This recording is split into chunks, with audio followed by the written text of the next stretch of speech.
మంచిర్యాల జిల్లా వ్యాప్తంగా మూడో విడత స్థానిక సంస్థల ఎన్నికల నిర్వహణకు ఏర్పాట్లు పూర్తి చేశామన్నారు ఎస్పీ రవికుమార్. సమస్యాత్మక కేంద్రాల వద్ద పటిష్టమైన భద్రతను ఏర్పాటు చేశామన్నారు. ప్రజలు స్వచ్ఛందంగా తమ ఓటు హక్కు వినియోగించుకోవాలంటున్న ఎస్పీ రవికుమార్తో మా ప్రతినిధి Arun Kumar face to face. Local body elections third phase ఎన్నికలకు కూడా సర్వం సిద్ధమైంది. ఇప్పటికే కూడా అధికారులు అన్ని ఏర్పాట్లు చేశారు. ముఖ్యంగా కూడా మంచిర్యాల జిల్లాకు సంబంధించి కూడా చెన్నూరు నియోజకవర్గంలో కూడా 5 మండలాల్లో కూడా ఏదైతే ఈ ఎన్నికలు జరిగాయో దీనికి సంబంధించి కూడా మనం మందమారికి సంబంధించిన ఒక డిస్ట్రిబ్యూషన్ కేంద్రం వద్ద ఉన్న ఇక్కడ బెల్లంపల్లి ఏసీపీ రవికుమార్ అని ఆయన మరిన్ని వివరాలు తెలుసుకుని సార్ చెప్పండి, ఎటువంటి ఏర్పాట్లు చేశారు, ఎట్లా ఉంది పరిస్థితి?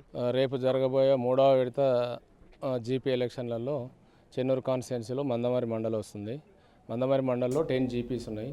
ఈ 10 జీపీస్ని 4 రూట్స్గా డివైడ్ చేయడం జరిగింది. దీనికి సుమారు ఒక ఆఫీసర్స్ అండ్ స్టాఫ్ 100 మందితో పకడ్బందీగా బందోబస్తు ఏర్పాట్లు చేశాము. స్టాఫ్ అందరికీ ఇప్పుడే బ్రీఫింగ్ కూడా కంప్లీట్ అయింది.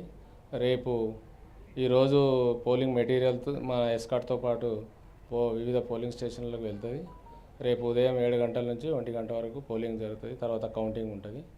ఈ ప్రాసెస్లో ఎలాంటి అవాంఛనీయ సంఘటనలు జరగకుండా పకడ్బందీ ప్లాన్ తోటి సఫిషియెంట్ బందోబస్తును అరేంజ్ చేయడం జరిగింది.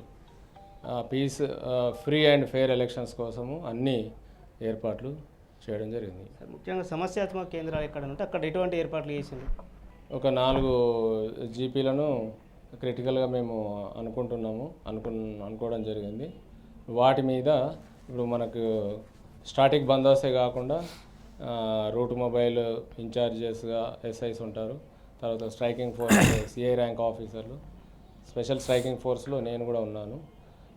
సో ఆ క్రిటికల్ విలేజెస్ ఏవైతే ఉన్నాయో వాటి మీద స్పెషల్ ఫోకస్ చేసి ఎక్కువ ఫ్రీక్వెంట్గా విజిట్ చేసి ఎలాంటి అల్లరి జరగకుండా చూస్తాం. సార్, ఇప్పటికే కొన్ని ప్రాంతాలలో ఏదైతే ఏదైతే కౌంటింగ్ అయిన తర్వాత కూడా చాలా ప్రాంతాల్లో గొడవలు జరుగుతూ ఉన్నాయి. ముఖ్యంగా కూడా ఇక్కడ కూడా ఎటువంటి అంటే ఒకవేళ అటువంటి సంఘటనలు జరగకుండా ముందస్తుగా ఏమైనా ఏర్పాట్లు చేసిలా కౌంటింగ్ కేంద్రాల వద్ద?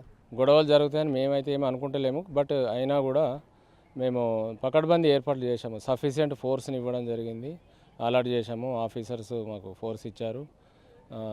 ఎస్ఐసిఏ ర్యాంక్ ఆఫీసర్స్ కూడా సఫిషియెంట్ ఉన్నాము. అలాంటి ఏం జరగకుండా పటిష్టమైన బందోబస్తు చర్యలు చేపడుతున్నాం. సార్, ముఖ్యంగా ఓటర్లకు ఏం చెప్పదలుచుకున్నారు? ఓటర్స్ ఫ్రీ అండ్ ఫెయిర్గా ఎలాంటి ప్రలోభాలకు లోను కాకుండా ఎవరికి భయపడకుండా స్వేచ్ఛగా ఫ్రీగా ఓట్లు వేయాలని ఓటర్లకు మేము ఈ సందర్భంగా చెప్పడం జరుగుతుంది. అలాగే ఓటర్లందరూ మనము ఫస్ట్ ఫేజ్ నుంచి చెప్పడం జరుగుతుంది. మొబైల్ ఫోన్స్ ఏవైతే ఉంటాయో వాటిని పోలింగ్ స్టేషన్లకి తీసుకురావద్దు.